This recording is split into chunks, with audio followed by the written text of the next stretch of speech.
My name is Danielle Russell, and my topic will be on population control.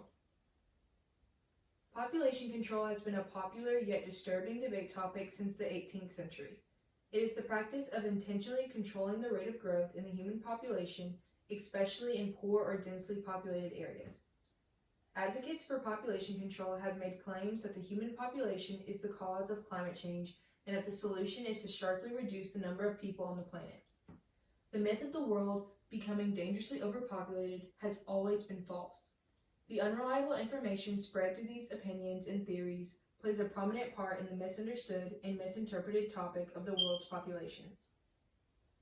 Scientists and researchers who specialize in environmental issues have found that reducing the population through forceful programs and policies is not only unethical but would not make a difference in the future growth rate. There have been many alternate solutions made to prevent overpopulation and other environmental issues that do not take away people's freedom of reproducing. After evaluating both sides of the argument, population control is unnecessary for solving environmental issues. The argument against forceful population control will provide studies that debunk overpopulation theories, prove the negative effects of population control tactics, and explain effective alternate solutions. Population control theories have been made over the centuries to prevent overpopulation. The two I will explain are the Malthusian theory and the population bomb theory. The Malthusian theory was created by Thomas Malthus, who was an economist in demography. He believed that the human population grew faster than the food supply and that preventive and positive checks would need to be made. Preventive checks included decreasing birth rates and limiting the number of children people could have, while positive checks included increasing the death rate by war, disease, and famine. The population bomb theory was created by Paul Ehrlich, who was a professor of population studies at Stanford University. He believed that if voluntary family planning didn't reduce the population sufficiently, then to avoid famine and other natural disasters, coercion and the withdrawal of food aid to some countries would be necessary and justifiable. His solutions were to put luxury taxes on baby necessities like diapers, cribs, etc., and give responsibility prizes to couples who went 5 years without children or men who had vasectomies. Even though these two men shed a light on potential issues in the future, their statements were not completely valid and were ultimately unethical. It is understood that the growth rate can be a concern for the people and the planet's resources, but according to the UN Population Division, the population growth reached a peak in 1962 and 63 with an annual growth rate of 2.2%, but since then, world population growth has halved to 1.05%. Other research projects have worked out the impact on population by constructing 9 different scenarios for population change up to the year 2100. They also included catastrophe scenarios to simulate the impacts of climate disruption, wars, or global pandemics on population trends. The results showed that the attempts to curb the population as a short-term fix would not work. Nicholas Eberstadt, a political economist at the American Enterprise Institute, explains in an article in the New York Times that the population did not boom because of people breeding like rabbits, but rather because they finally stopped dying like flies. Despite if policies and laws were put in place to decrease the population growth, it would not make a big enough impact to change the demographic momentum. Advocates and governments for population control believe that to reduce and control the number of humans on the planet, forceful actions need to be in place.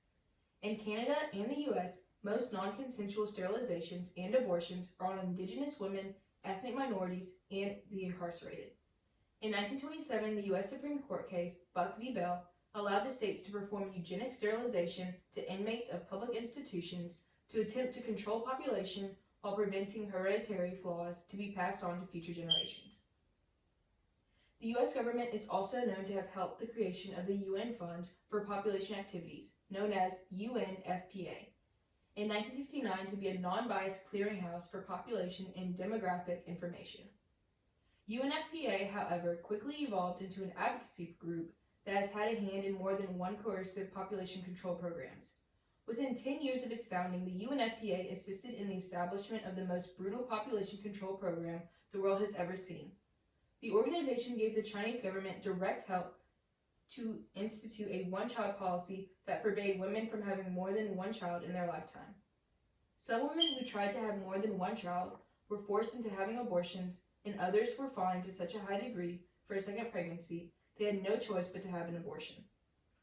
In just the first 6 years of the program, 50 million forced abortions occurred in China, and sadly this was not the only country that got aid from the UNFPA for this. In China, according to the U.S. State Department's Country Reports on Human Rights Practices for 2018, found that coerced abortions and sterilizations continued to take place in China, which softened its one-child policy restricting families to a single child to a two-child policy beginning in 2016. The result of the one- and two-child policy in China was a short-term economic gain for families, but also left others childless. Soon the long-term effect will leave many parents with no emotional and physical support in their later years. In addition to the negative long-term effects of China's child policies, a study has explained that there are around 30 million bachelors in China who are starting to outnumber the young eligible ladies available for them, which adds on to the future family problems China will have to face in the future. Ultimately, the ideology preached with these overpopulation ideas is instrumentalizing people as a number and is just a way to reduce the number of people in the world. Fortunately, there are effective and humane alternate solutions for issues that could be caused by the human population in the future. In Ian Golden's Is the Planet Full?, he explains that the issue of future overpopulation can best be resolved locally, nationally, or through bilateral or regional relationships. Thomas Gates, a doctor at Lancaster General Hospital, speaks on the population issue specifically in Malawi, Africa. He admits that the population growth is a concern, but as outsiders, forbearance is called for. He explains that it is not up to other authorities to dictate how many children Africans choose to have, but rather to do whatever we can to create the conditions where Africans can freely make good choices like reduced maternal and child mortality rates, more widely available economic and educational opportunities, especially for girls, and good access to family planning services. Researchers have predicted that effective family planning and reproduction education worldwide have great potential to constrain the size of the human population and alleviate pressure on resource availability over the longer term. Our efforts towards sustainability would be more productive if directed towards reducing our impact as much as possible through technological and social innovation than blaming the population rate. Population control is known for being the scapegoat of world issues. When speaking on solutions, many people turn to decrease the birth rates and controlling others' rights to reproduce when there are other solutions that can fix the bigger problem. The wealthy donor countries and governments who don't experience poverty, climate change, or environmental degradation should not be forcing their solutions in developing countries. This is wrong and has proven to not be effective. There are tremendous studies on the current demographics of the world that show we are not overpopulated, and the solutions for improving the education of younger women and providing better family planning will not merely be good for population control, but also for the decrease of sexually transmitted diseases and unintended pregnancies. Lastly, this will help developing countries and society will have a greater opportunity for career and financial security and less strain on supporting their families. The research and evidence included in this argument can improve not just the population, but the education and quality of life for others. The conversation about ethically facilitating a stable level of population growth around the world should not be avoided, but continually discussed now and in the future. Thank you.